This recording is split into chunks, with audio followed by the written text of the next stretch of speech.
الانبیاء والمرسلین محمد وآلہ واصحابہ ومن تبعهم بإحسان إلی یوم الدین، اما بعد۔ رسول اللہ صلی اللہ علیہ وسلم نے فرمایا اقرأوا القرآن بلحون العرب،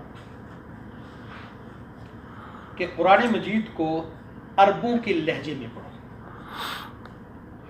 قرآن کو عربوں کے لہجے میں پڑھو، اس لیے کہ عربی زبان میں نازل ہوا ہے، تو جب آپ اس کو پڑھیں گے تو جس طرح کوئی بھی زبان ہے تو اصل وہ زبان تو اسی لہجے میں ہی ادا ہوتی ہے، اس کا حق ادا ہوتا ہے، یا الفاظ کی ادائی اور معانی جو ہیں وہ اسی لہجے کے ساتھ جڑے ہوتے ہیں جو لہجہ اس زبان کے بولنے والوں کا ہوتا ہے۔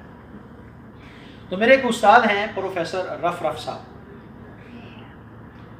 تو انہوں نے قرآن مجید میں پاکستان میں انہوں نے یہ اشتہار چھاپ دیا، اعلان کر دیا کہ میں آپ کو نبی صلی اللہ علیہ وسلم کے لہجے میں قرآن پڑھاتا ہوں۔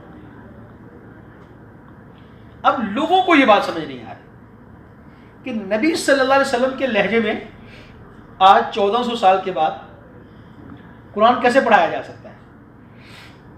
کہتے ہیں کہ مجھے ایک مفتی صاحب کا لیکچر آیا، کہ اور بھی بڑے لوگوں نے اعتراض کیا، ایک مفتی صاحب کا فون آیا مجھے، کہتے ہیں کہ آپ نے یہ اعلان کر رکھا ہے۔ میں نے کہا جی بالکل۔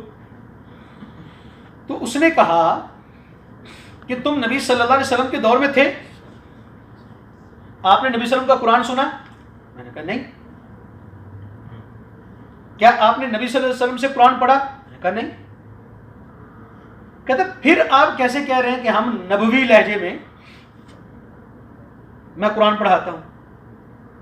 تو میں نے کہا مفتی صاحب بات یہ ہے کہ ہر زبان کے کچھ اصول ہوتے ہیں، زبان جو ہوتی ہے نا ہمیشہ وہ شروع سے لے کر آخر تک انہی اصولوں پر چلتی ہے، تو جب ان اصولوں کو استعمال کیا جاتا ہے تو پھر وہ وہی لہجہ ہوتا ہے جو آج سے 1400 سال پہلے تھا یا اس سے بھی پہلے تھا، اس لیے کہ لہجہ نہیں بدلتا، کیونکہ زبان کے اصول، جب اصول نہیں بدلیں گے تو لہجہ کیسے بدلے گا۔